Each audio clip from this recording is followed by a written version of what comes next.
আগামী ৭ November Sylhet city কর্পোরেশনের নতুন মেয়র হিসেবে দায়িত্ব নেবেন আওয়ামী লীগের দলীয় প্রতীকে বিজয়ী হওয়া আনোয়ারুজ্জামান চৌধুরী। সেই সাথে নগর ভবনে ইতি ঘটবে বর্তমান মেয়র আরিফুল হক চৌধুরীর অধ্যায়। বিদায় নেওয়ার প্রায় ১.৫ সপ্তাহ আগে বৃহস্পতিবার ২ মেয়াদের মেয়র হিসেবে তার শেষ বাজেট ঘোষণা করেছেন। নগরের উন্নয়নে তিনি ঘোষণা করেছেন প্রায় ১,০০০ কোটি টাকার বাজেট।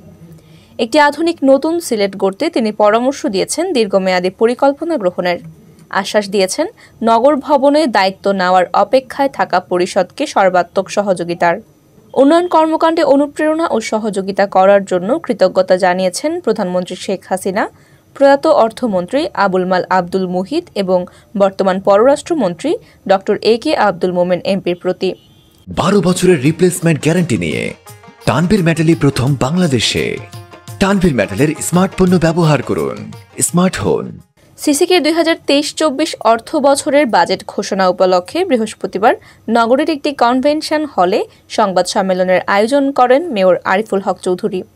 সমপরিমাণ আয় ও ব্যয় ধরে তিনি ঘোষণা করেন ৯২৫ কোটি ৪,৪৯,০০০ টাকার বাজেট, যা গত অর্থ বছরের তুলনায় প্রায় ১১৫ কোটি টাকা কম।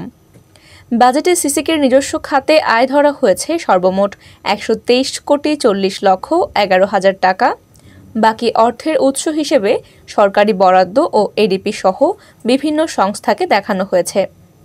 এছাড়া বাজেটে রাজস্ব খাতে সর্বমোট ব্যয় ধরা হয়েছে ১১২ কোটি ৩৫,৫০,০০০ টাকা।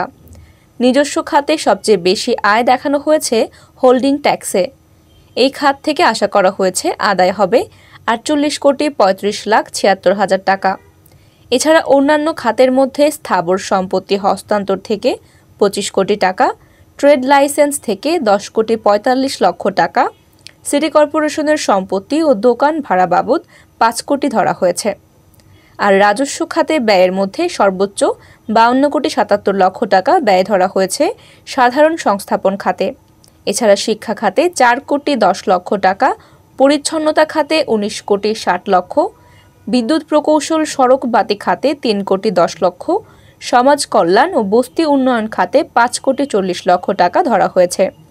বাজেট বক্তৃতায় মেয়র আরিফ তার ১০ বছর মেয়াদে নগরের উন্নয়নে নেওয়া বিভিন্ন পদক্ষেপের কথা তুলে ধরেন। তিনি বলেন, ১০ বছরের মধ্যে প্রথম দফায় মেয়র হওয়ার পর তিনি ২ বছর কারান্তরীণ ছিলেন, আর দ্বিতীয় মেয়াদে ২ বছর সবকিছু স্থবির ছিল মহামারী করোনার জন্য। এরপরও ৬ বছর সময় তিনি নগরের উন্নয়নে আপ্রাণ চেষ্টা করেছেন।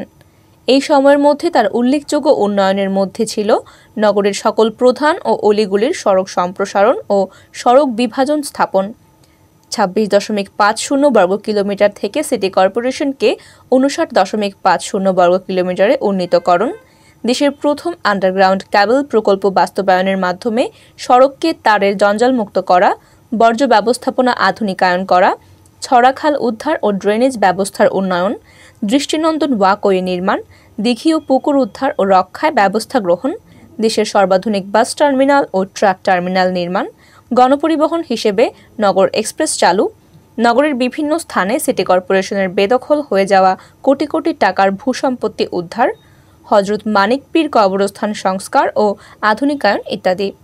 সংবাদ সম্মেলনে মেয়র আরিফুল হক চৌধুরী সিলেটের উন্নয়ন নিয়ে আক্ষেপও করেন। তিনি বলেন, দেশের অন্যান্য সিটি কর্পোরেশন যেভাবে বরাদ্দ দেওয়া হয়েছে সেভাবে সিসিক পায়নি। বড় বড় উন্নয়ন প্রকল্পগুলো আটকে রাখা হয়েছে। আগামীর সমৃদ্ধ সিলেট গড়তে হলে দীর্ঘমেয়াদী পরিকল্পনা গ্রহণের পরামর্শ দিয়ে তিনি বলেন, স্বল্প ও মধ্যমেয়াদী পরিকল্পনা বাস্তবায়ন অনেকটা সহজ হলেও দীর্ঘমেয়াদী পরিকল্পনা বাস্তবায়ন অনেক কিছুর উপর নির্ভরশীল।